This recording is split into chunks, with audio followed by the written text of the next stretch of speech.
हाँ जी बच्चों, चलो आज से क्लास शुरू करते हैं। आज हम लोगों ने करना है अपने टॉपिक को आगे बढ़ाते हुए। टैक्स इनवॉइस कर रहे थे हम लोग, ठीक है। और टैक्स इनवॉइस को आगे बढ़ाते हुए हमने देखना है रिवाइज टैक्स इनवॉइस। ये रिवाइज टैक्स इनवॉइस क्या होती है, ये हमारे को पहले समझना पड़ेगा कि रिवाइज टैक्स इनवॉइस किसको कहते हैं। बेसिकली होता क्या है हमारे पास में कि हमारे पास मान लीजिए ये डेट ऑफ रजिस्ट्रेशन थी।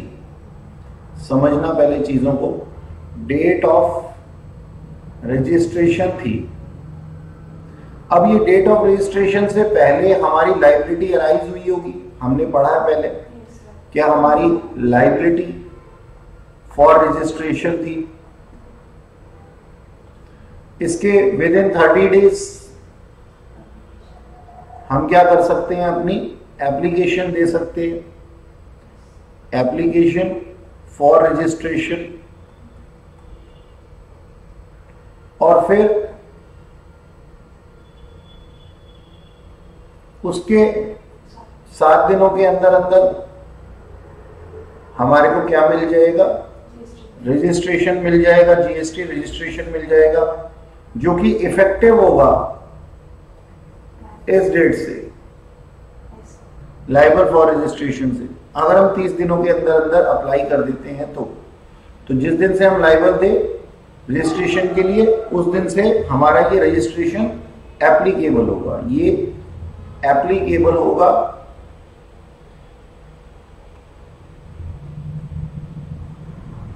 रजिस्ट्रेशन कौन सी डेट से, इस डेट से, लाइबल फॉर रजिस्ट्रेशन से। ये हमने देखा।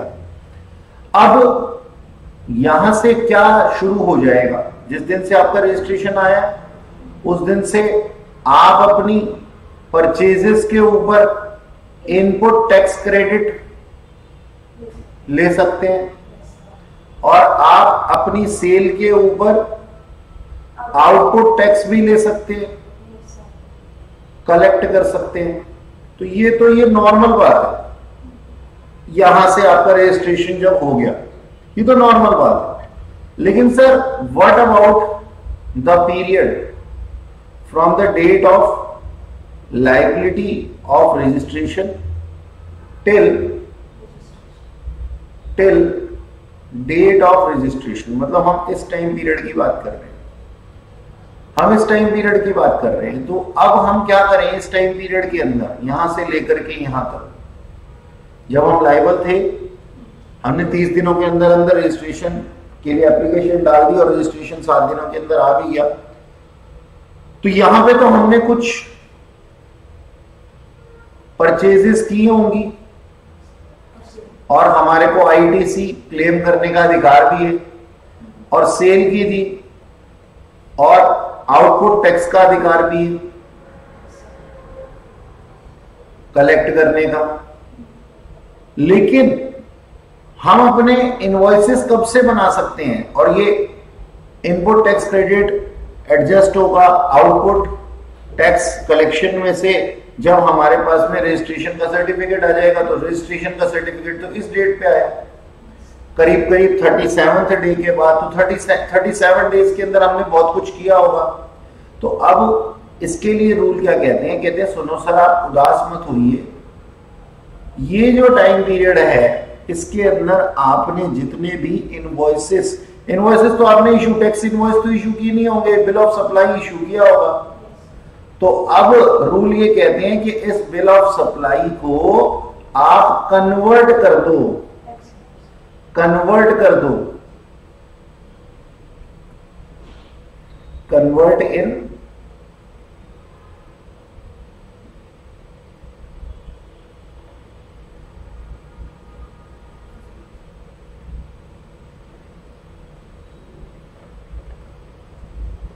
Tax invoices. और ये कितने टाइम पीरियड के अंदर करना है, विद इन 1 मंथ करना है, to get benefit of ITC. 1 महीने के अंदर अंदर आप इसको कन्वर्ट कर दो। सारे टैक्स, सारे के सारे बिल ऑफ सप्लाई को जो है ना आप रिवाइज कर दो। तो देखो ये रिवाइज टैक्स इनवॉइस यही बात बोल रहा है, रिवाइज टैक्स इनवॉइस भी यही बात बोल रहा है। क्या बोल रहा है ये देखना जरा, कि every registered person who has been generated, who has been granted, not generated, granted registration with effect from date earlier than the date of issuance of certificate of registration। और ये होगा कब? जब आप 30 दिनों के अंदर अंदर कर देते हैं, तो वो क्या कर सकता है? May issue revise invoices with respect to invoices already issued during the said period। ये invoices already issued का मतलब क्या है जी? Bill of supply. तो हमें ना यहां पे बिल ऑफ सप्लाई बोलना चाहिए।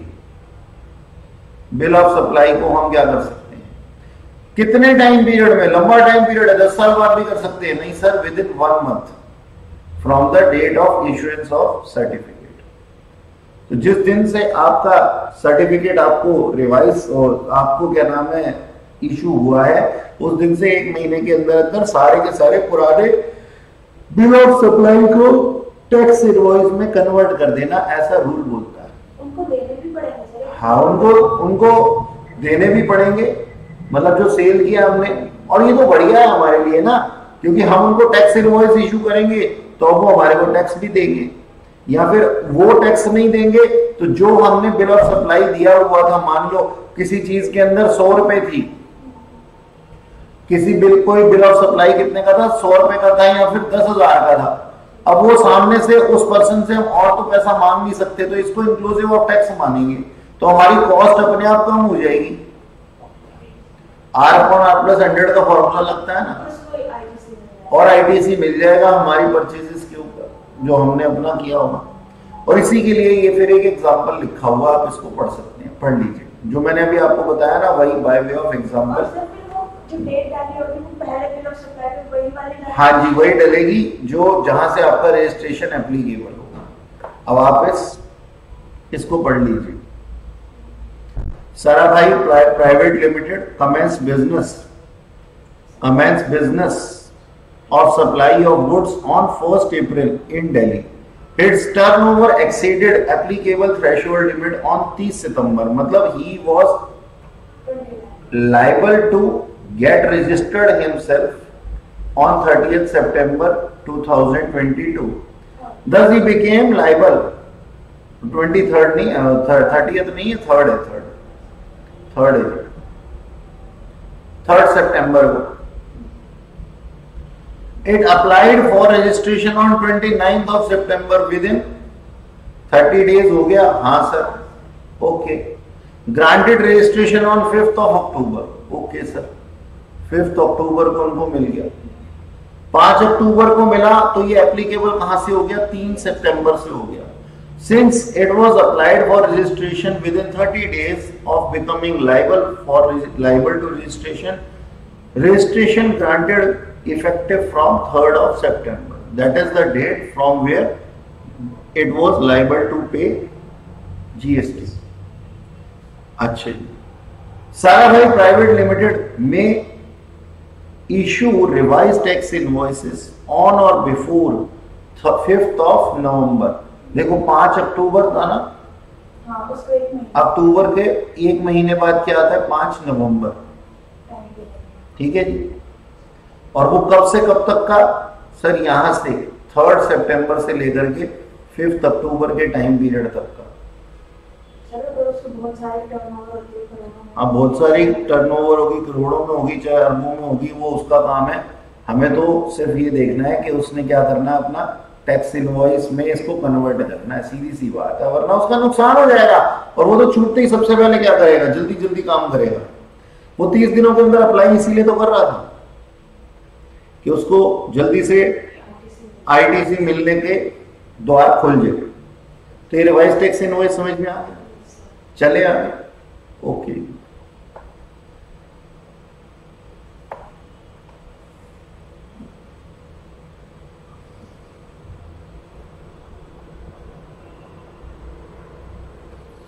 अच्छा,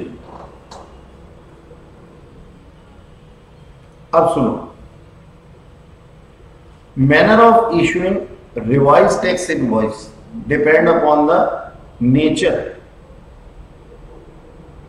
recipient and value of supply. ठीक है, इस चीज को समझते हैं।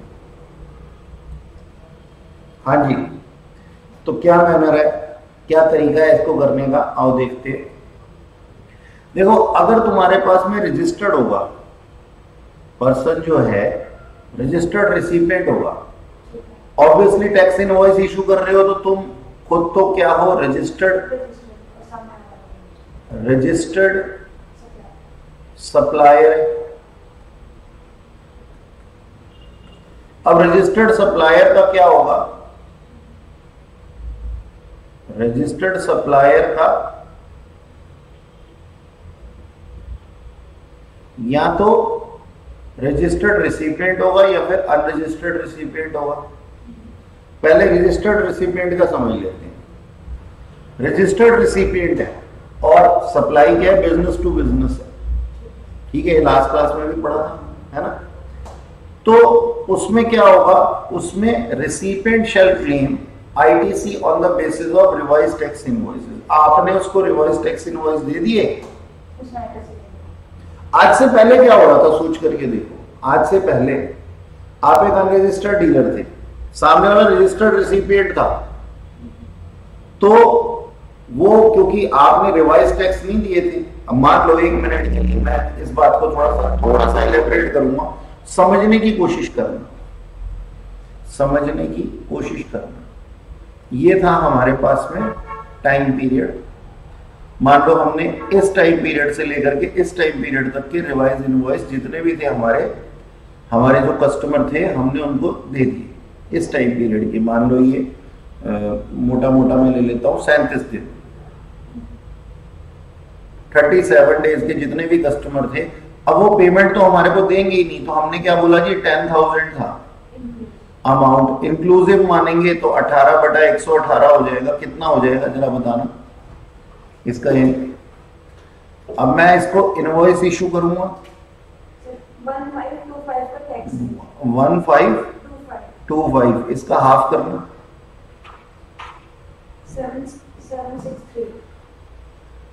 763 और 763, ये मैं जीएसटी लगा दूंगा इसके ऊपर, और ये सप्लाई का तो रिमेनिंग अमाउंट होगा ही होगा।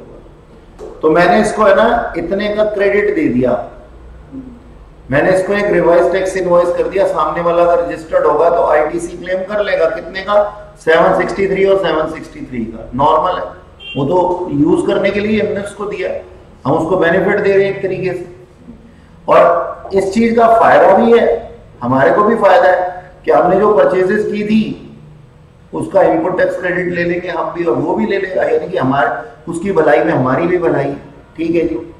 लेकिन ये कब होगा, जब रजिस्टर्ड होगा रिसिपिएंट। रजिस्टर्ड रिसिपिएंट था आज की डेट में, हम तो अभी अभी हुए हैं, सप्लायर तो अभी अभी रजिस्टर हुआ है, तभी तो वो रिवाइज करके दे रहा है।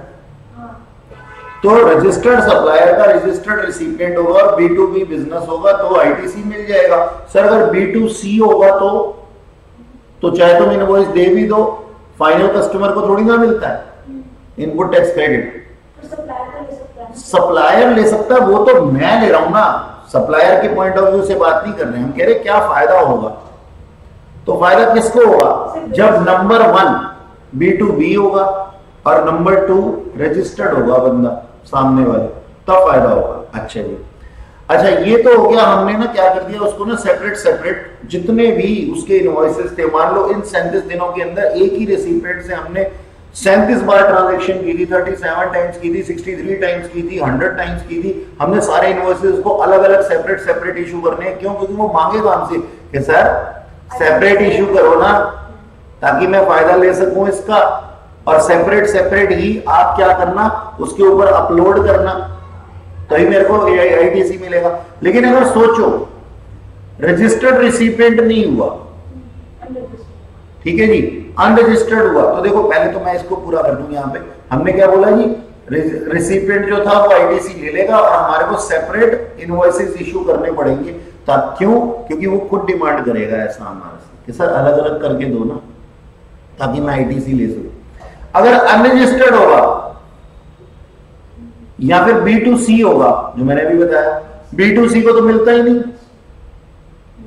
तो B2C होगा और इंट्रास्टेट होगा, तो हमने ना क्या करना पड़ेगा, हमारे को इशू करना पड़ेगा। अब सामने वाला पर्सन अनरजिस्टर्ड है, या फिर नंबर 1 तो अनरजिस्टर्ड डीलर है और नंबर 2 कस्टमर है। कस्टमर है तो अनरजिस्टर्ड होगा ही होगा। अब तुम सामान खरीदने जाते हो, कोई वॉच खरीदने जाते हो, कोई कंप्यूटर खरीदने जाते हो, रजिस्ट्रेशन थोड़ी ना कराते हो अपना, तो कस्टमर तो कभी रजिस्टर्ड होता ही नहीं है और डीलर भी अनरजिस्टर्ड हो सकता है। तो हमने कहा जी या तो डीलर अनरजिस्टर्ड है या फिर जो आगे वाली जो पार्टी है, रिसिपिएंट जो है, वो डीलर है ही नहीं, वो कस्टमर है। तो उस केस में क्या होगा, वो कहेगा जी हमारे पास में, और सप्लाई कहां हो रही है, इंट्रास्टेट हो रही है, इंट्रास्टेट सप्लाई हो रही है विद इन द स्टेट। भाई दिल्ली का ही मैं हूं, दिल्ली का ही मेरा कस्टमर है, या दिल्ली का ही मेरा डीलर है, अनरजिस्टर्ड डीलर।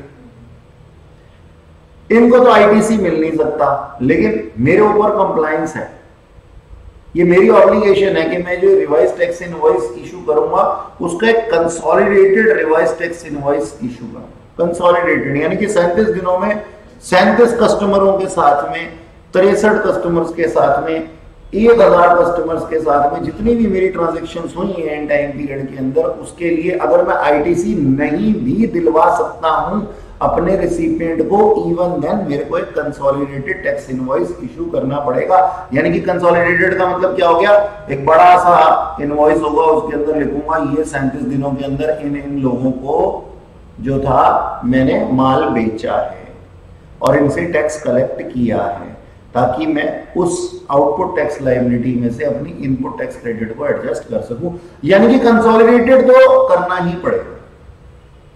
अच्छा ठीक है सर, अब ये बात भी समझ गए। और क्या कहते हैं रूल्स, और रूल्स कहते हैं सुनो सर सुनो,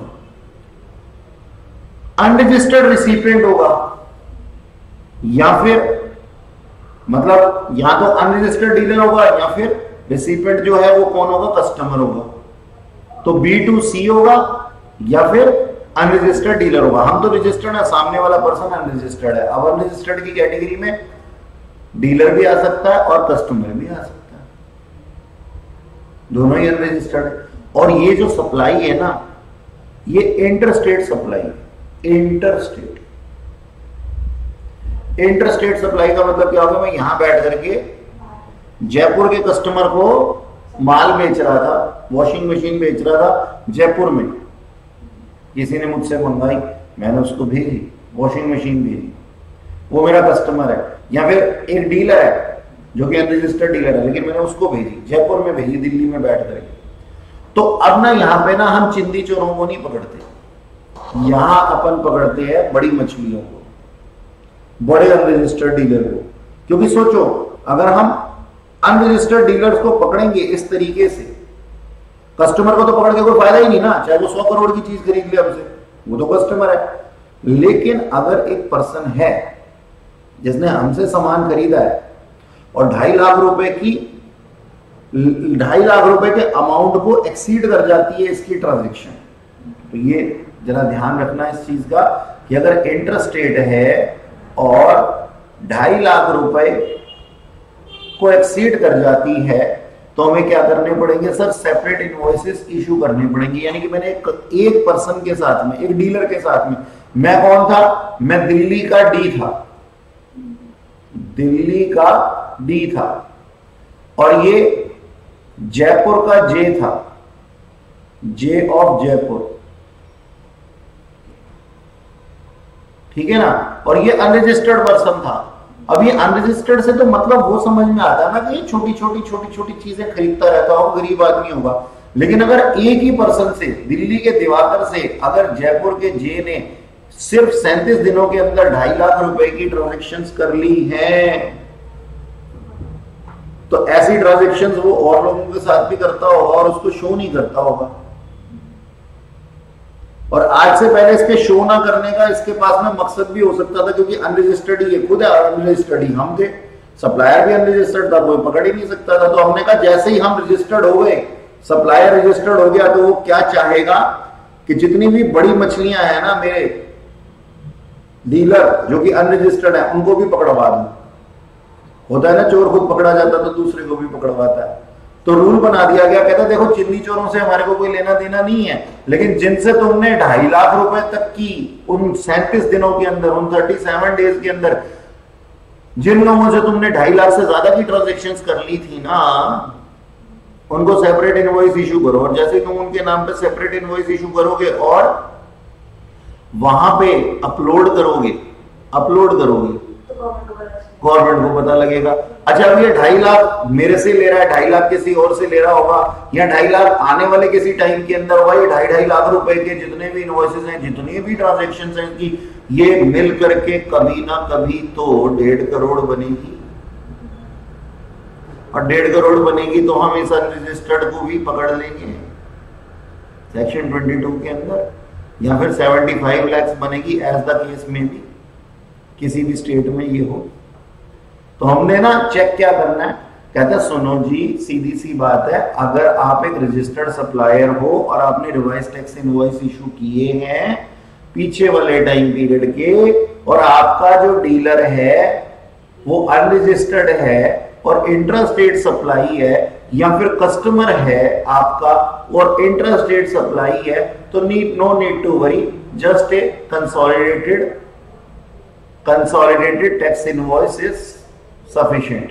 ये सबका एक-एक कर चेक कर लेना, किसके 2.5 लाख से ऊपर। हाँ, चेक करना पड़ेगा। पिछले 37 दिनों के अंदर सोचो तुमने कितने लोगों को ट्रांजैक्शन की, अभी अभी रजिस्टर्ड हुए हो, तो तुम्हें ये भी हिसाब रखना चाहिए ना कि बड़ी मछलियां कौन है और छोटी कौन है। और अगर तुमने इंटरस्टेट सप्लाई दिया, पहले तो मैं एक बात बताऊं, जो छोटे मोटे लोग होते हैं ना, जो छोटे मोटे बिजनेस करते हैं, वो तो इंटरस्टेट सप्लाई देते ही नहीं है, वो तो इंट्रास्टेट ही देते हैं ज्यादातर। अब अगर दूसरे वाले केस में मैंने क्या बोला, इंट्रास्टेट सप्लाई, और इंट्रास्टेट सप्लाई 2.5 लाख की लिमिट को एक्सीड कर गई इस पिछले दिनों के अंदर, तो तुम्हें क्या करना पड़ेगा, उसको ऐसे रिवाइज टैक्स इनवॉइस देने पड़ेंगे जो कि सेपरेट होंगे। और अगर 2.5 लाख के अंदर है तो एक कंसोलिडेटेड रिवाइज टैक्स इनवॉइस से तुम्हारा काम चल जाएगा। तो इस चीज को जरा दिमाग में रख करके चलना, इस लिमिट को। और ये लिमिट किस केस में है, सिर्फ इंटरस्टेट सप्लाई के अंदर, कोई शक मैनर के अंदर। तो ये है हमारा तरीका। अच्छा, ओके, चलो जी। अब कंसोलिडेटेड टैक्स इनवॉइस या फिर bill of supply by registered supplier. अब ये रजिस्टर्ड सप्लायर ये क्या कहना चाहता है, बोलो। 200 हाँ, जो मैंने लास्ट क्लास में बताया था ना 200 रुपए की बात, ये बिल्कुल वही। देखो सीधी सी बात, एक पर्सन है जो कि रजिस्टर्ड है, वो सप्लाई दे रहा है 200 से कम की, और सामने वाला पर्सन जो है वो उसका कस्टमर है, डीलर नहीं है। तो वो कहता है जी 200 से कम की मैंने, अब 1 मिनट के लिए मान लो तुम जाते हो एक पर्सन के पास में, सुबह गए तुम, आज सुबह उठे, सोमवार का दिन था, चाय नाश्ता करना है, पापा ने कहा बेटा जाकर के दूध अंडे ब्रेड वगैरह ले आओ। तुम जा गए मार्केट में गए, और मार्केट में जाकर के वही जो पास वाली दुकान थी, वो एक रजिस्टर्ड डीलर था, ठीक है। सुबह सुबह का टाइम था, तुमने अंडे टमाटर ब्रेड वगैरह उससे खरीद लिए, जो भी खरीदना था, दूध वगैरह ले लिया, और ये जो बिल बना ये 200 से कम का बना। वो तुम्हें कहता है सुनो सर सुनो, ठहरो जरा बिल लेके जाओ। अब ऑप्शन 1 और ऑप्शन 2 जरा ध्यान देना। तुम खड़े हुए हो सफल डेयरी में, सफल के आउटलेट्स होते हैं ना, जहां पे प्रॉपर मशीन से काम होता है, सारे इनवॉइसेस देते हैं। वो इनवॉइस दे भी रहा होता है ना, तो तुम्हारा कोई इंटरेस्ट नहीं होता इनवॉइस लेने में, अनलेस एंड अनटिल आप दवाइयां ना खरीद रही हो, क्योंकि पता है ना दवाइयां खा करके तो, खराब दवाइयां खा के तो टपक जाएंगे, ऊपर पहुंच जाएंगे। तो वो दे भी रहा होता है ना तुम्हारे को 1 मिनट के लिए, तुम कहते हो वी आर हार्डली कंसर्न, हमें नहीं चाहिए भैया, छोड़ो इसको, रहने दो। लेकिन और क्यों कहते हो, क्योंकि तुमने उसका कुछ करना ही नहीं है। अब वो तुम्हारे को ये कहे अरे बिल तो ले लो, तुम इनपुट टैक्स क्रेडिट कैसे लोगे, तो वो तुम उसका मजाक उड़ाओगे, पागल हो गए हो क्या, हम फाइनल कस्टमर हैं, सारा का सारा टैक्स हम ही पे कर रहे हैं, हमें इनपुट टैक्स क्रेडिट नहीं मिलता होगा। तो अच्छा जाओ जाओ। अब वही मान लो तुम कौन हो, एक रजिस्टर्ड डीलर। रजिस्टर्ड डीलर कैसे हो, मेरे पास में आए हो, मान लो 1 मिनट के लिए मान लो, मैं एक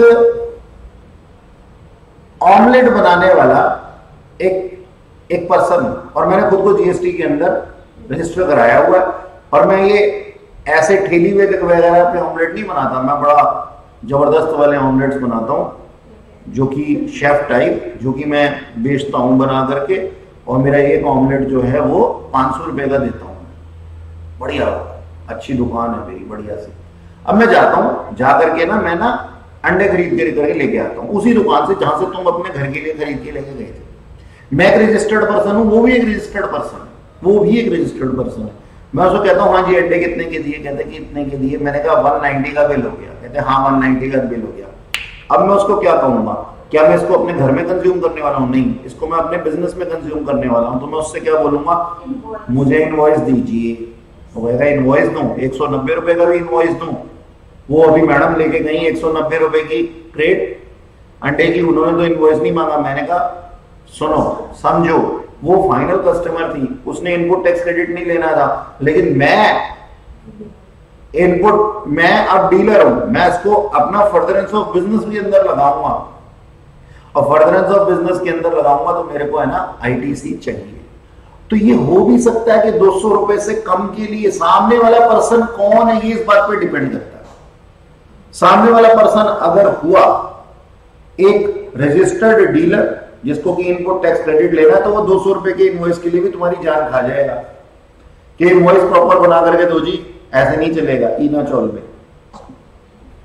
तो हमारे को क्या होता है, कभी कभी 200 रुपए से कम के भी इनवॉइसेस देने पड़ जाते हैं। बहरहाल हम क्या कहते हैं, ज्यादातर हम यही मानते हैं कि हमने 200 रुपए तक की छूट दी हुई है कि अगर आपसे कोई कस्टमर मांगता नहीं है ना, अगर सामने वाला पर्सन आपसे बिल नहीं मांगता ना, तो आप इसके क्या कर दो जी, एक अलग अलग इनवॉइस बनाने की बजाय दिन भर के अंदर जितने भी कस्टमर्स को तुमने 200 रुपए से कम का माल बेचा उसका एक कंसोलिडेटेड इनवॉइस बना दो, कंसोलिडेटेड इनवॉइस बना दो।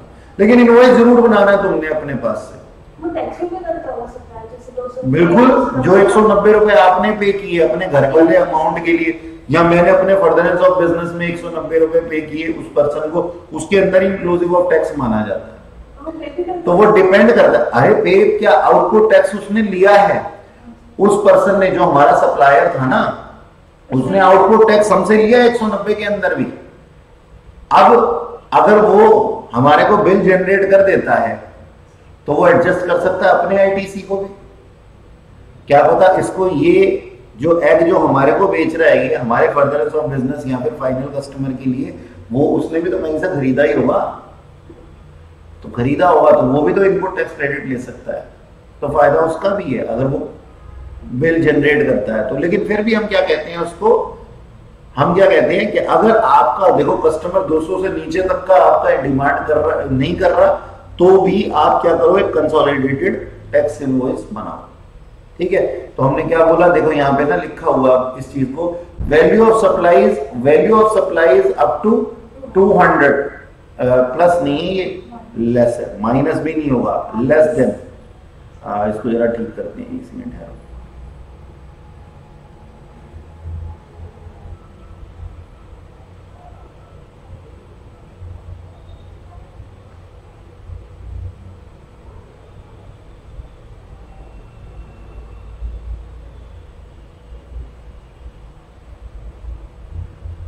less than 200, recipient is unregistered dealer, plus मतलब ये प्लस तो इसकी उसका था, हाँ ठीक है, और प्लस रेसिपिएंट ने डिमांड भी नहीं किया टैक्स इनवॉइस, ऑब्वियसली वो फाइनल कस्टमर रहा होगा, तो उसको क्या करना है जी, आप टैक्स इनवॉइस की जगह पे कंसोलिडेटेड टैक्स इनवॉइस इशू कर सकते हैं, लेकिन करना जरूर पड़ेगा।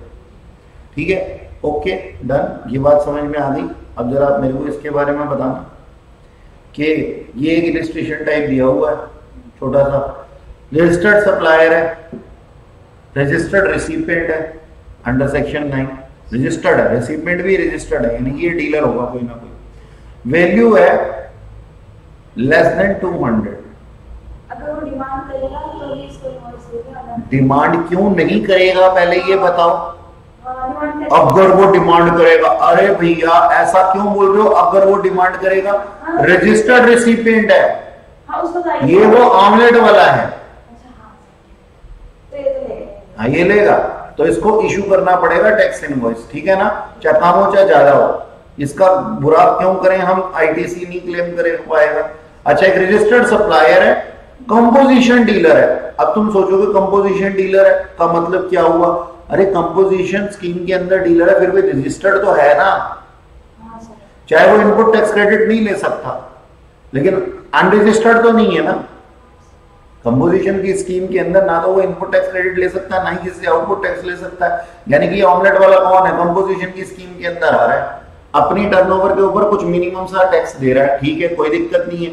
तो कंपोजिशन की स्कीम के अंदर आने वाला भी तो कम से कम रजिस्टर्ड तो है ना, और वहां तो हमने क्या कहा था जी, अनरजिस्टर्ड होगा तब हम नहीं करेंगे। तो यहाँ पे भी कंपलसरी है कि क्या करेगा, इशू करेगा टैक्स इनवॉइस, चाहे ये 200 रुपए से कम की वैल्यू का ही क्यों ना हो।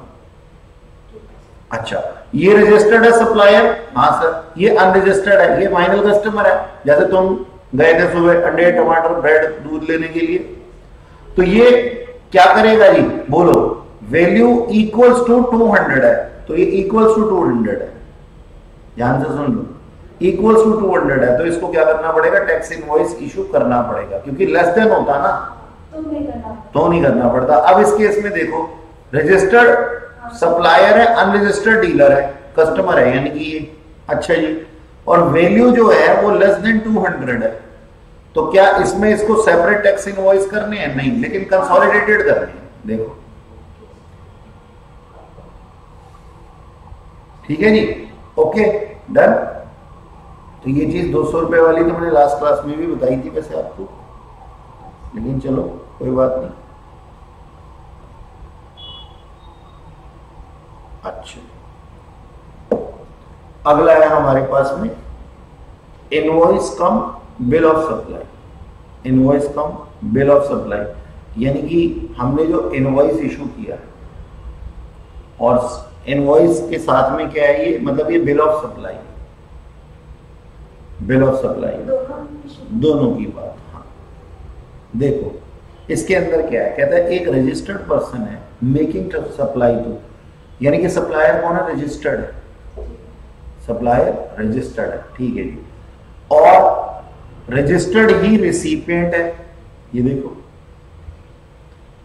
रजिस्टर्ड सप्लायर है, रजिस्टर्ड रिसिपिएंट है, या फिर अनरजिस्टर्ड रिसिपिएंट है। तो अनरजिस्टर्ड की बात तो थोड़ी देर में करेंगे। तो यहां पे ये रजिस्टर्ड है और ये भी रजिस्टर्ड है, और सप्लाई क्या है सर, टैक्सेबल सप्लाई, ये मजा आ गया। तो अब एक बात बताओ, जो ये रजिस्टर्ड रिसिपिएंट है, ये छोड़ेगा अपने रजिस्टर्ड सप्लायर को, नहीं छोड़ेगा। 200 या 300 की बात से अब बाहर आ जाओ, नॉर्मल है, वो कहेगा जी मेरे को भी आईटीसी चाहिए, तो ये सप्लायर को क्या देना पड़ेगा, टैक्स इनवॉइस इशू करना पड़ेगा, ठीक है ना, ओके सर। लेकिन अगर रजिस्टर्ड सप्लायर हो, रजिस्टर्ड ही रिसिपिएंट हो और एग्जम्प्ट सप्लाई हो, तो एग्जम्प्ट सप्लाई हो तो क्या हम बिल ही इशू, क्या हम इनवॉइस ही इशू नहीं करेंगे, करेंगे जी, बिल ऑफ सप्लाई करेंगे।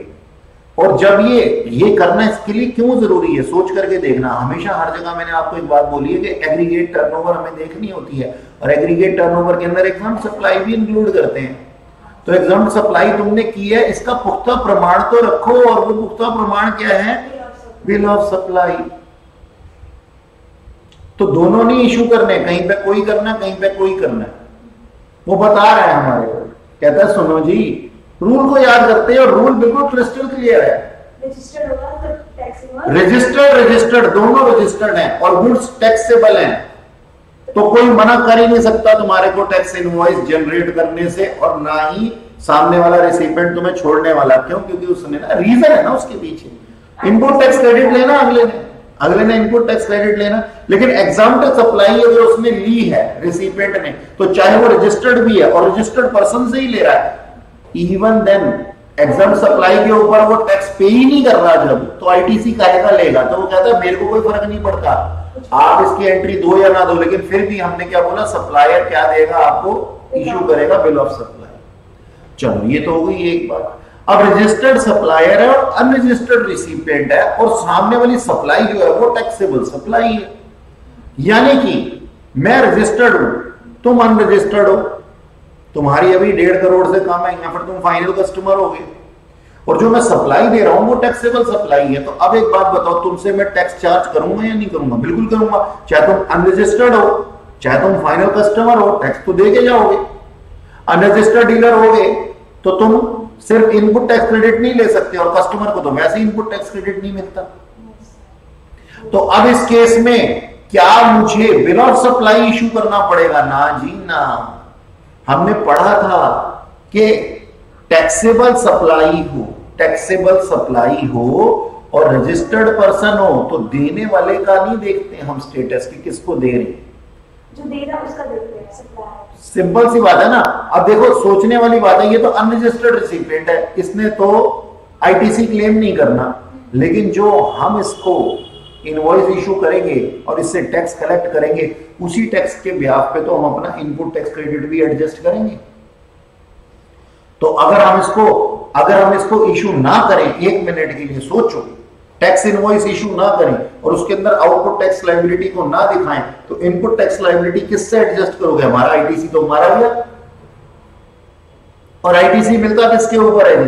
टैक्सेबल गुड्स के ऊपर ही मिलता, तो हमारा आईटीसी तुम्हारा गया। तो हमने क्या बोला जी, आप चाहे अनरजिस्टर्ड हो, इवन देन। अब आप एक बात बताओ ना, आप किसी अच्छे से शोरूम के अंदर जाते हो, वहां पे वो आपको बिल बना करके देते हैं प्रॉपर इनवॉइसेस के साथ में, आप अनरजिस्टर्ड होते हो तब भी। अब ये 200 से कम वाली बात नहीं है। आप यहाँ पे ये मानना कि 200 से ऊपर की ही सप्लाई है, कभी कंफ्यूज हो जाओ पहले वाले में और अभी वाले में कि सर अभी तो आपने कहा था कि 200 से कम के लिए बिल ऑफ सप्लाई। अरे 200 से कम के लिए कंसोलिडेटेड बिल ऑफ सप्लाई भी नहीं कहा था, मैंने कहा था कंसोलिडेटेड करनी है हमें। तो हम तो सीधी सी सिर्फ इतनी सी बात कह रहे हैं कि इसमें अगर हम उनको अगर अनरजिस्टर्ड होने की वजह से ही टैक्स इनवॉइस इशू ना करें तो अपना इनपुट टैक्स क्रेडिट किससे एडजस्ट करेंगे? इसलिए हमारे को क्या करना चाहिए? इशू करना चाहिए टैक्स इनवॉइस।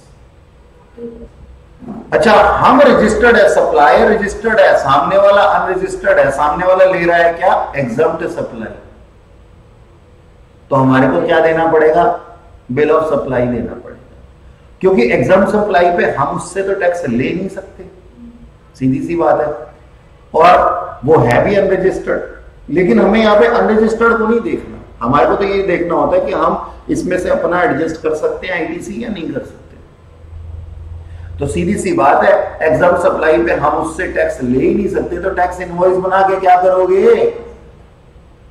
टैक्स इनवॉइस कैसे बना दोगे तुम जिसपे तुम टैक्स ही नहीं ले रहे? तो टैक्स नहीं ले रहे तो भैया एक बिल ऑफ सप्लाई तो इशू कर दो ना। ठीक है जी, ओके। तो ये क्या है? ये सिर्फ हमारे को इन बातों का ध्यान रखना है। इसको पूरे को चार्ट को पढ़ लो, ये चार्ट ही बना हुआ तुम्हारे सामने।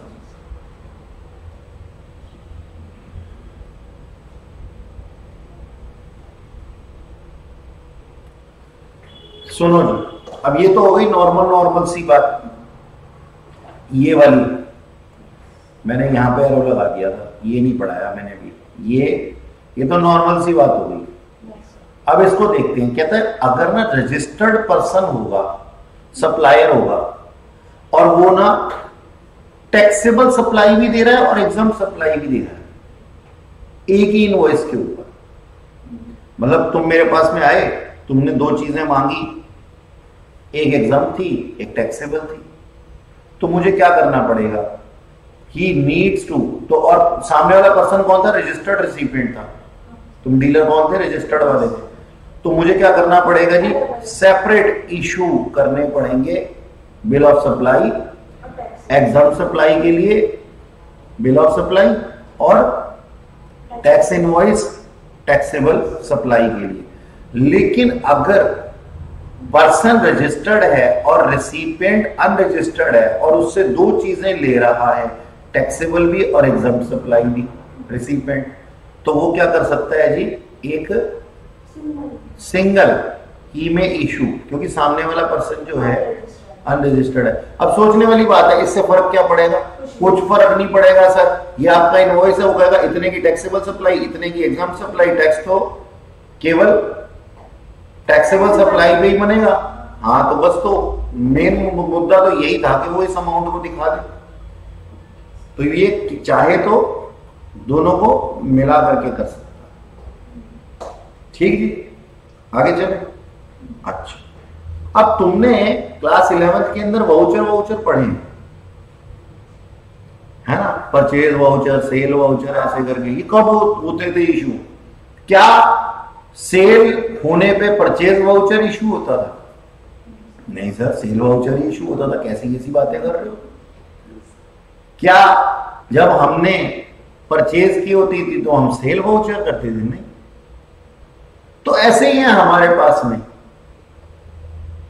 क्या है जी, रिसीट वाउचर और रिफंड वाउचर। रिसीट वाउचर और रिफंड वाउचर। एक सेकेंड है, हाँ जी सुनो, ये थे हमारे भाई साहब सप्लायर मिस्टर ए और ये थे मिस्टर बी। मिस्टर बी ने ना सबसे पहले नंबर 1 कुछ एडवांस भेज दिया। अब एडवांस मनी भेज दिया उन्होंने, अभी तक गुड्स सप्लाई नहीं की गई, तो टैक्स इनवॉइस कैसे बनाए? तो उन्होंने पैसे तो ले लिए। अब मिस्टर बी कहेंगे ना कि मुझे कुछ तो एविडेंस दो, तो वो हाँ कि भाई तुमने मुझसे कुछ ले लिया, पैसा ले लिया और अभी तक इनवॉइस नहीं भेज रहे हो। कहते हैं इनवॉइस कैसे भेजो जी, अभी तो आपका ऑर्डर ही नहीं कंफर्म हुआ, आपने तो सिर्फ मेरे मुंह पे पैसे दे मारे हैं कि लो 5 लाख रुपए अभी हम ऑर्डर देंगे तुम्हारे को। तो क्या मैं 5 लाख रुपए का मैंने बेच दिया ऐसा मैं मान लूं? तो इसका मतलब मैं आपके 5 लाख रुपए पे कर दूं इनवॉइस इशू के 5 लाख का सप्लाई मैं आपको दे रहा हूं।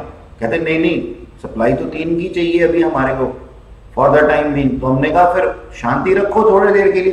कहते मिस्टर बी कहते अच्छा एक बात तो बताओ, फिर कुछ एविडेंस तो दो कि तुमने मुझसे 5 लाख रुपए ले लिए। तो हमने उनको एज एन एविडेंस क्या इशू कर दिया जी, रिसीट वाउचर। सप्लायर ने उनको रिसीट वाउचर इशू कर दिया एविडेंस के तौर पे। बाद में सप्लायर ने जो था वो मिस्टर बी को, मिस्टर ए ने मिस्टर बी को कुछ सप्लाई दी। अब मान लो एडवांस मनी थी कितने की, 5 लाख रुपए की। 5 लाख रुपए का ही रिसीट वाउचर दिया गया होगा। अच्छा एक बात और सुन लो, रिसीट वाउचर के नाम पे ना कभी भी इनपुट टैक्स क्रेडिट नहीं मिलता। हाँ टैक्स इनवॉइस से मिलता है, क्योंकि इनपुट टैक्स क्रेडिट के लिए जीएसटी आइडेंटिफिकेशन नंबर भी तो लिखा जाना चाहिए ना, और GST identification number receipt voucher पे थोड़ी लिखा हुआ होता। चलो अब सप्लाई दी गई थी 3 लाख रुपए की। अब 3 लाख रुपए का इनवॉइस इशू हो गया होगा और उन्होंने अपना आईटीसी भी क्लेम कर लिया होगा रिसिपेंट ने। अब सोचो कि और कोई सप्लाई हुई ही नहीं है, तो ये 2 लाख रुपए का अमाउंट इनको रिफंड करना पड़ेगा ना, 2 लाख रुपए का रिफंड करना पड़ेगा। तो ये रिफंड क्या नाम है, रिफंड एडवांस रिफंड जो हमने करना है, जो हमने पहले ले लिया था, उसको हम कहां पे रिफंड वाउचर के अंदर इशू करें। तो रिसीट वाउचर और रिफंड वाउचर समझ में आया? ये टैक्स इनवॉइसेस नहीं है। अगर हमने एडवांस में ले लिया और बाद में पैसा पूरा दे दिया, अगर मान लो हमने सप्लाई ही ना दी होती तो पूरा का पूरा रिफंड वाउचर ही हो जाता। सर 3 लाख पे टैक्स लगेगा? हाँ 3 लाख पे टैक्स लगेगा और रिसिपेंट को आईटीसी भी मिल जाएगा। वो तो एक नॉर्मल सी बात है भाई, इसके तो टैक्स इनवॉइसेस बनेंगे ना। मतलब इंक्लूसिव ऑफ टैक्स नहीं अमाउंट है ना सर? हाँ इंक्लूसिव ऑफ टैक्स लगा लो, इसके तो टैक्स इनवॉइस बनेंगे। और जब एडवांस मनी लिया था इसका क्या बनेगा जी, रिसीट वाउचर।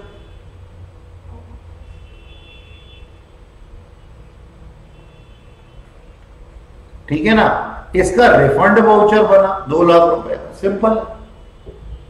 चले अभी ओके। अच्छा एक बात और सुन लो जी, कि अगर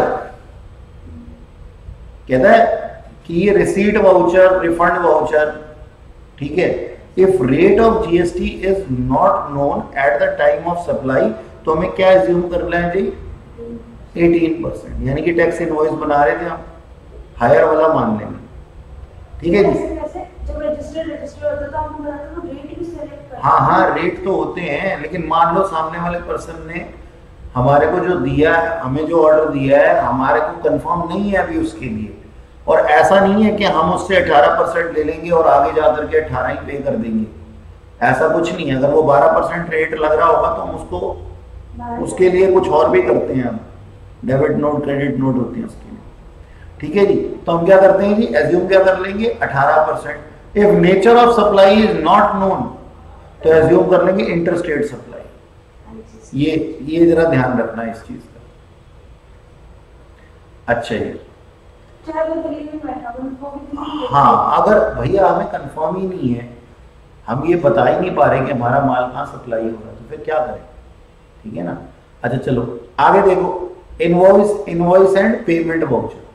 इनवॉइस एंड पेमेंट वाउचर क्या कहता है? कहता है सिंपल सी बात है जी, देखो ध्यान से समझो चीजों को। एक चीज पूछूं, आपने जो पहले बताया उसमें था एडवांस, आपको याद है हमने जो टाइम ऑफ सप्लाई पढ़ा था, हमने फॉरवर्ड चार्ज में एडवांस वो नहीं लेते थे। हाँ जी, लेकिन वो कौन सा एडवांस था? जब मैंने टाइम ऑफ सप्लाई पढ़ाया था 1000 रुपए से कम का एडवांस, दुष्ट कि उसकी ऑप्शन होती है वो अगले इनवॉइस के अंदर सेटल कर दें या इसमें कर देंगे। 1000 रुपए की बात थोड़ी कर रहा हूं मैं। चलो ये तो याद रहा तुम्हें कि एडवांस हमने पहले भी कहीं पढ़ा था, वो एडवांस 1000 से कम का एडवांस था, उसके लिए था। ये तो हमारे पास नहीं दिया हुआ है, ये तो मैंने 5 लाख का एडवांस दिया। अच्छा जी, इनवॉइस और पेमेंट वाउचर। देखो सप्लायर भाई साहब थे और सप्लायर भाई साहब ना रिवर्स चार्ज मैकेनिज्म के अंदर थे, समझ रहे हो? हाँ रिसिपेंट पे करता है, रिसिपेंट पे करता है अपने पास में जीएसटी। लेकिन एक बात बताओ, क्या सप्लायर इनवॉइस नहीं इशू करता? करता है, टैक्स इनवॉइस इशू करता है बकायदा आरसीएम के अंदर कि सामने वाला पर्सन पे करेगा। तो हम क्या कहते हैं कि अब इन्होंने क्या किया, सप्लायर ने इनको सर्विसेज दी या गुड्स दी, इन्होंने रिसिपेंट ने सप्लायर भाई साहब को पे किया 100 रुपीज और साथ में ना इशू किया payment voucher at the time of payment. हाँ रिसिपेंट इशू कर रहा है आरसीएम के अंदर, अंडर आरसीएम। भैया ये आरसीएम का केस चल रहा है ना, अंडर आरसीएम। एक बात बताओ, जो पेमेंट कर रहा होगा तो ये पेमेंट वाउचर कौन देगा? Always recipient.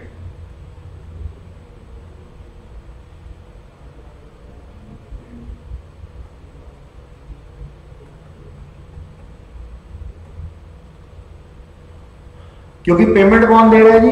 रिसिपेंट दे रहा है, ठीक है ना। तो 100 रुपए उसने किया विदाउट एनी। अच्छा अब टैक्स इनवॉइस की कौन देगा? अब हाँ टैक्स इनवॉइस, ध्यान से सुनो, टैक्स इनवॉइस के बारे में क्या बोला? कहता है ये डिपेंड करता है। कैसे डिपेंड करता है? अगर तो 2 केस है, मतलब इसके अगर तो if supplier is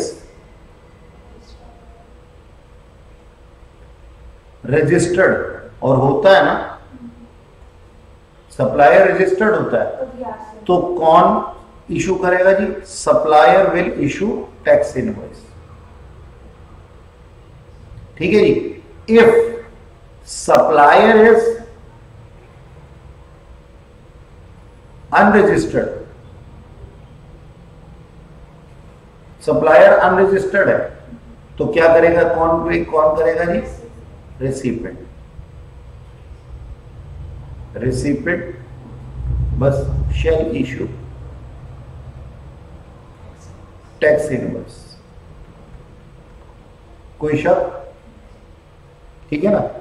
अभी को यही लिखा होगा, invoice, issue of invoice by recipient in case of RCM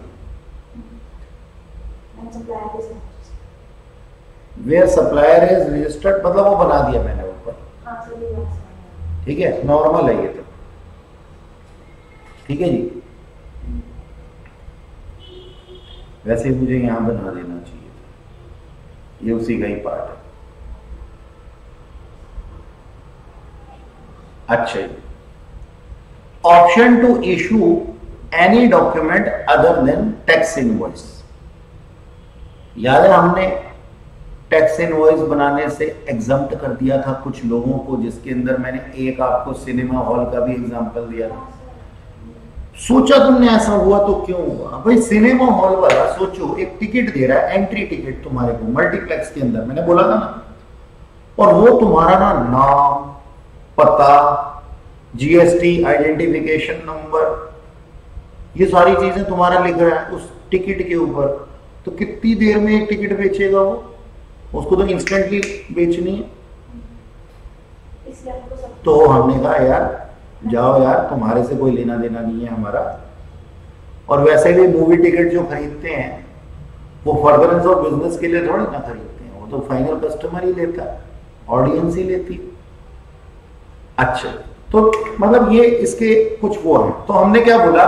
हमने ये बोला कि ना ऑप्शन है to issue any document other than tax invoice. वैसे टैक्स इनवॉइसेस में सबका स्वागत है, लेकिन जिन लोगों को हमने एग्जाम किया हुआ था उनके बारे में हम बात कर रहे हैं। सबसे पहले तो बैंकिंग कंपनी या फिर नॉन बैंकिंग फाइनेंसिंग कंपनी या इंश्योरेंस कंपनी, हमने इसको बोला था ना, ठीक है जी। तो हम क्या कहते हैं? Such document may not have serial number banking के अंदर एंड एड्रेस ऑफ रेसिपिएंट, जैसे मल्टीप्लेक्स वाले के लिए साथ में था, और टैक्स इनवॉइस के अंदर ये बात जरूरी है। तो ये अपना इनपुट कैसे लेते हो? कौन एडजस्ट कैसे करते हो? जब आउटवर्ड टैक्स नहीं लेते तो इनपुट अपना टैक्स लायबिलिटी कम कैसे करते हो? इनके साथ में जितनी भी ट्रांजैक्शंस होती हैं ना, वो ऑटोमेटिकली ऑटो जनरेटेड हो जाती हैं। बैंक कोई छोटी मोटी कंपनी नहीं होती। इंश्योरेंस देखो, मैं समझाता हूं। बैंक जो है वो आरबीआई के अंडर है, घपलेबाजी करके देख लो। इंश्योरेंस जो है, इंश्योरेंस कंपनी आईआरडीए के अंदर रजिस्टर्ड है, तो एक रेगुलेटरी अथॉरिटी है इनके ऊपर।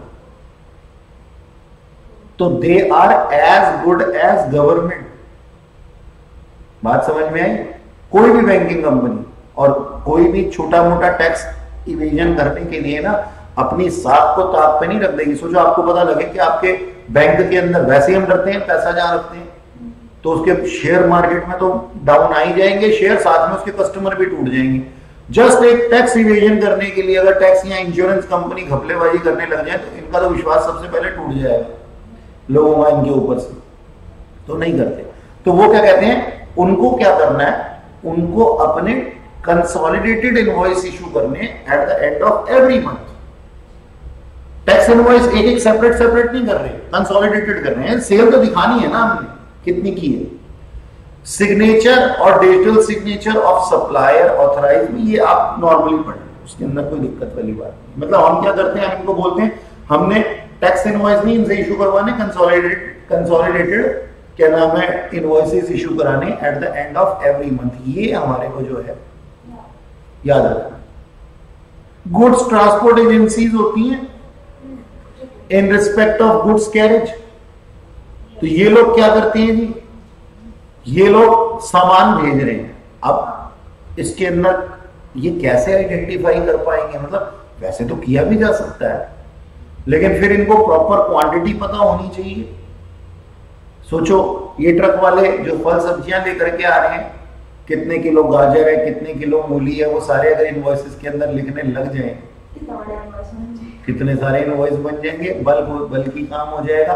तो हम इनको क्या कहते हैं? कहते हैं आप इनवॉइसेस ना इशू कीजिए, कंसाइनमेंट नोट इशू कर दीजिए अपने कस्टमर के लिए, ठीक है जी, उसी हिसाब से। ठीक, हाँ जी, हाँ नहीं, जीटीए तो वैसे भी ऑप्शन के अंदर आया था ना, आरसीएम के अंदर। पर अगर वो कहे कि 12% होगा, 12% क्यों लेना चाहेगा? उसका कस्टमर देना क्यों चाहेगा? वो कहेगा जी मैं 5% पे खुद कर दूंगा, आप क्यों मेरी चीजों को महंगा बना रहे हो? और जीटीए वाले खुद क्या नाम है इतने परेशान होते हैं ये सब काम करने में, उनको एग्जाम इसलिए तो किया हुआ है। अच्छा, supplier of passenger transportation services. अच्छा, अब यहाँ पे अगर रेल और एयर की बात आ जाए ना, तब तो फिर भी समझ में आता है। सोचो आपने यहाँ से डीटीसी की बस पकड़ी है या फिर मेट्रो का आपने क्या लिया? टोकन लिया। वो मेट्रो का टोकन ही अपने आप में क्या आपका इनवॉइस है एक तरीके से। वो आपस पूछे हाँ जी नाम बताओ, पता बताओ, सीरियल नंबर लिखूंगा, ये लिखूंगा, तब तो आपकी टिकट कटेगी। कितना काम कॉम्प्लिकेटेड हो जाएगा। और फिर उन सबके इनवॉइसेस को भी दिखाना। तो हमने इनको ना छोड़ा हुआ है, कहते हैं सुनो जी आपकी जो टिकट है ना वही आपका टैक्स इनवॉइस माना जाता और वैसे भी गुड्स और पैसेंजर्स जो है ना, ये हमारी डेली सर्विसेज और असेंशियल सर्विसेज के अंदर भी आते हैं। आपने देखा कोरोना के अंदर बंदों को तो बिठा दिया था, पैसेंजर्स को तो बिठा दिया था, लेकिन गुड्स को जीटीए की सर्विसेज बंद नहीं हुई थी। अच्छा, मल्टीप्लेक्सेस के बारे में मैंने आपको पहले ही बता दिया कि वो जो उनकी टिकट होती है वही उनका टैक्स इनवॉइस होता है। ठीक है, तो ये सिर्फ एक नॉर्मल आपकी अवेयरनेस के लिए। कोई आपसे पूछता है कि एग्जाम्प्ट है, और अगर एग्जाम्प्ट है तो क्या टैक्स इनवॉइस नहीं बनाएंगे, फिर इनके किस तरीके से हम काम करेंगे, तो हम इस हिसाब से करेंगे इनके साथ में काम। ठीक है, ये बात समझ में आई। अच्छा, अब सुनो, अगला है हमारे पास में डिलीवरी चालान। डिलीवरी चालान क्या होता है? डिलीवरी चालान क्या होता है? जो आरसीएम में हम चालान जनरेट करते थे, आरसीएम का चालान ही है, डिलीवरी चालान है, नाम से ही पता लग रहा है। एक तो होता है ना चालान, मामा जी काट देते हैं बाहर चालान। चालान का मतलब होता है payment receive from so and so person. Challan doesn't mean by way of penalty ही होगा, ऐसा कुछ नहीं।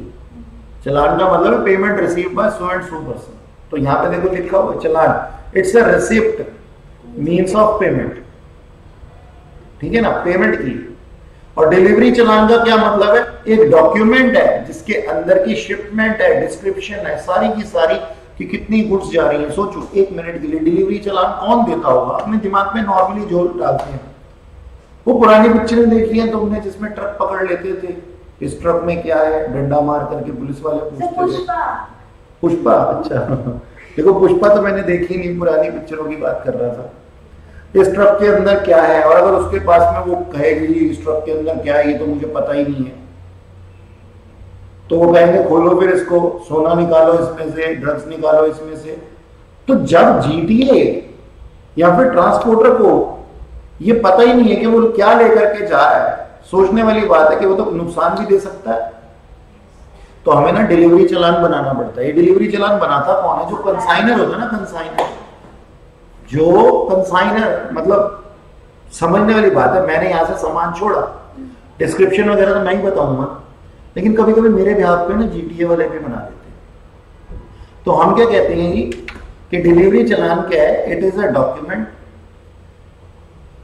shipment for shipment of goods that contain description and quantity of goods to be delivered. A copy of delivery challan signed by recipient is returned to seller as a proof of delivery. आप किसी के पास जाओगे ना कभी courier company वाले के पास में, मान लो आपने कोरियर बाहर भेजना, वो आपको ना पूछेगा इसमें क्या है, वो लिखेगा, फिर आपको पूछेगा कहाँ का है आपका एड्रेस, अच्छा कहाँ पहुंचाना है, वो एक आपको कॉपी दे देगा उसकी। और फिर क्या होता है, सामने वाले पर्सन के पास में आप एक कॉपी भेज देते हो, माल उसको तभी मिलता है जब वो कॉपी एक दिखा देता है जो रिसीव करने वाला होता है। हाँ, तो देखो यहाँ पे क्या लिखा हुआ है हमारे पास में, delivery challan is used for removal of goods where goods are removed और transfer for the reason other than supply,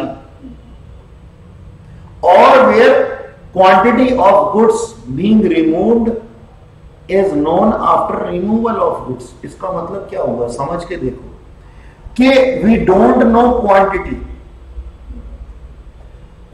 of goods not known,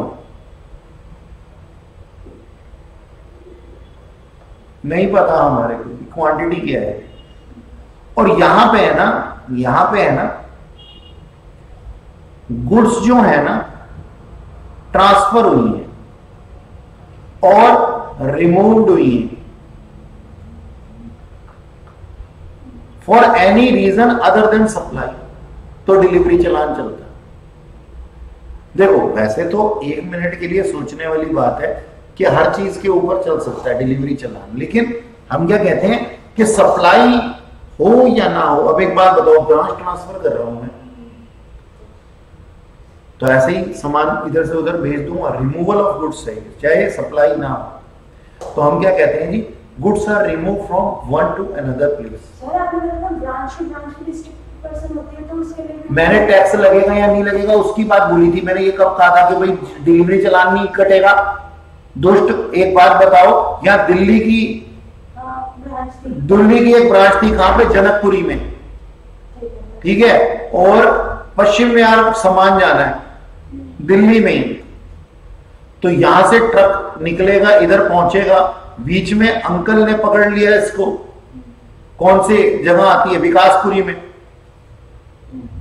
uncle ने पकड़ लिया, उसके बाद डिलीवरी चालान नहीं हुआ, तो वो तो सारे के सारे माल को जब्त कर लेंगे। मैं डिलीवरी चालान बढ़ा रहा हूं, तुम डिस्टिंक्ट पर्सन की बात कर रही हो। डिस्टिंक्ट पर्सन के बारे में मत सोचो, वो तो एक अलग चीज बताई थी। मैंने डिस्टिंक्ट पर्सन का यहां पे नाम भी नहीं लिया, मैंने तो कहा ब्रांच ट्रांसफर एक जगह से दूसरी जगह पे हो रहा है, तो क्या ऐसी हवा में हम छोड़ दें सामान को बिना डिस्क्रिप्शन दिए? नहीं जी, डिस्क्रिप्शन देनी पड़ेगी, उसके लिए डिलीवरी चलाना है, और ये इशू किया जाएगा ट्रिप्लीगेट फॉर्म में, ट्रिप्लीगेट फॉर्म में दिया जाएगा। फर्स्ट कॉपी कंसाइनी के पास में, सेकंड कॉपी ट्रांसपोर्टर के पास में जो सामान लेके जा रहा है, और थर्ड कॉपी कंसाइनर के पास में, तभी सामान मिलेगा उसको। अच्छा, ये जो लिखा है ना, must be declare in E way bill, E way bill भी पढ़ेंगे हम लोग। अच्छा, चालान की जगह ई वे बिल भी होता है। हाँ होता है। अच्छा सुनो, nature of supply way delivery challan is, कहां पे हम डिलीवरी चालान दे सकते हैं? कहता है सुनो सर, जब मैंने सप्लाई ऑफ लिक्विड गैस की हो, where quantity at the time of removal of place of business of supplier is not known, gas की सप्लाई कर रहे हैं, लिक्विफाइड गैस की, तो हमारे को उसकी क्वांटिटी मालूम ही नहीं है, डिलीवरी चालान जा रहा है एक जगह से दूसरी जगह पे। जब ट्रांसपोर्टेशन हो रहा हो गुड्स फॉर जॉब वर्क, मैंने सप्लाई नहीं दी है अभी तक, ट्रांसपोर्टेशन है सिर्फ।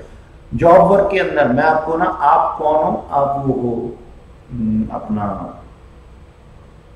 कारपेंटर, मैं आपको गुड्स दे रहा हूं, लकड़ी, कील, सनमाइका, माइका, सारी चीजें, ये सारी चीजें आपको भेज रहा हूं मैं, क्या आप बना करके सामान भेजना मुझे वापस, तो यहां से सामान भेज रहा हूं खूब बल्क में, तो मेरे को डिलीवरी चालान देना पड़ेगा। अच्छा, transportation of goods for the reason other than by way of supply, यहां सप्लाई नहीं हो रही, मतलब ऊपर वाले में सामान मेरे लिए ही जा रहा था आपके पास में, और फिर बंद करके मेरे पास ही आ जाएगा वापस, फिर वो पैसे लेगा, टैक्स इनवॉइस। अरे फिर टैक्स इनवॉइस पैसे लेगा। अरे प्रभु, मैं ये थोड़ी बोला, मैं डिलीवरी चालान पढ़ा रहा हूं बेटा, भेजने की बात कर रहा हूं, और तुम टैक्स लगाने की बात सोच रहे हो। मैं डिलीवरी चालान पढ़ा रहा हूं कि डिलीवरी चालान, हम क्या पढ़ रहे हैं? Tax invoice, debit note, credit note, अभी वाउचर पढ़े थे, तो फिर ई वे बिल पढ़ेंगे, तो टैक्स इनवॉइस के बारे में भी कहां बोल रहा हूं, मैं तो डिलीवरी चालान के बारे में बोल रहा हूं। तो डिलीवरी चालान कब होगा जी? जब जॉब वर्क के अंदर काम हो रहा होगा। डिलीवरी चालान कब होगा जी? जब transportation bye way of other than supply भी होगा, तब भी रिमूवल ऑफ गुड्स हो गया ये, या फिर कोई भी ऐसी सप्लाई जो कि नोटिफाई कर दी जाए बोर्ड के द्वारा। अच्छा, और सुनो जी, और सुनो, गुड्स जो होती है ना, वो ट्रांसपोर्ट की जाती हैं इन एसकेडी एंड सीकेडी, ठीक है जी। अब देखो क्या होता है,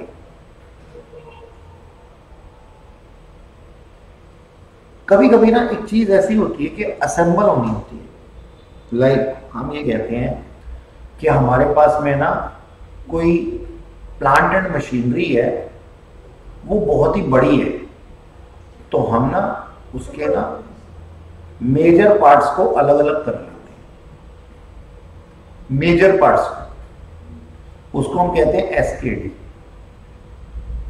मेजर पार्ट्स।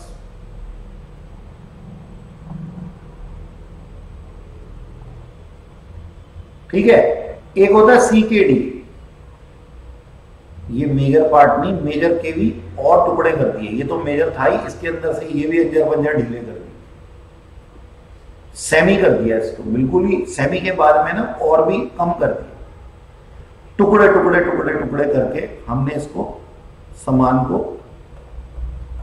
लॉट्स में भेजा, ये बोल रहे हैं। एक होता है मेजर टुकड़े और एक होता है मेजर टुकड़े, नहीं छोटे से छोटे टुकड़े करके ना वहां पे जा करके उसको असेंबल करेंगे बाद में। अब इसमें भी हमारे को टैक्स इनवॉइस चाहिए, ठीक है ना। एक सेकेंड, जो मेजर वाला भेजना तो अभी बताता हूँ।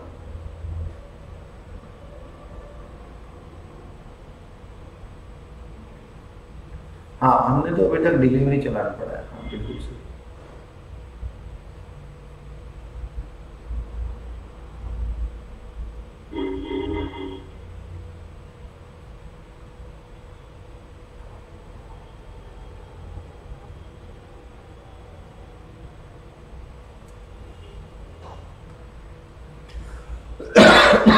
हाँ जी सुनो, ये थे हमारे पास में हमारे सप्लायर भाई साहब और ये थे रिसिपिएंट भाई साहब। सप्लायर ने ना लॉट्स में देना था सामान रिसिपिएंट को, तो प्लांट एंड मशीनरी का पार्ट 1 गया, पार्ट 2 गया और पार्ट 3 गया।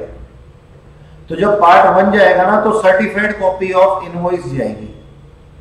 सप्लाई तो हमने की है लेकिन वो पूरी मशीनरी नहीं है, लॉट्स में जा रहा सामान, टुकड़े टुकड़े करके। तो पार्ट 1 गया तो पूरा इनवॉइस नहीं जाएगा, सर्टिफाइड कॉपी जाएगी इनवॉइस की, प्लस डिलीवरी चलान जाएगा। हाँ, टैक्स इनवॉइस की सर्टिफाइड कॉपी। सर्टिफाइड कॉपी होता है मतलब कॉपी होती है ना उसकी। सेकेंड टाइम पे भी यही होगा, सर्टिफाइड कॉपी ऑफ इनवॉइस और प्लस डिलीवरी चलान जाएगा। जब फाइनल पार्ट जाएगा तो उसके साथ original copy of tax invoice जाएगी, साथ में डिलीवरी चलान जाएगा, यानी कि लास्ट में होता है। अब ये नोट कर लो जी, tax invoice issued before the removal of goods, और रिमूवल ऑफ गुड्स का फर्स्ट पार्ट में ही। तो यहां पे टैक्स इनवॉइस तो बन जाएंगे भेजने से पहले, लेकिन जाएगी उसकी सर्टिफाइड कॉपी। हाँ, मतलब सर्टिफाइड कॉपी का मतलब होता है कि जैसे हम अटेस्ट कर देते हैं ना कि हाँ ये अप्रूव्ड है और ओरिजिनल कॉपी जाएगी लास्ट कंसाइनमेंट के साथ में, ठीक है। और इससे पहले के 2 में क्या जाएगा जी, certified copy of tax invoice plus delivery challan. Delivery challan तो हर डिलीवरी के साथ में जाएगा, ठीक है जी। That's all for today.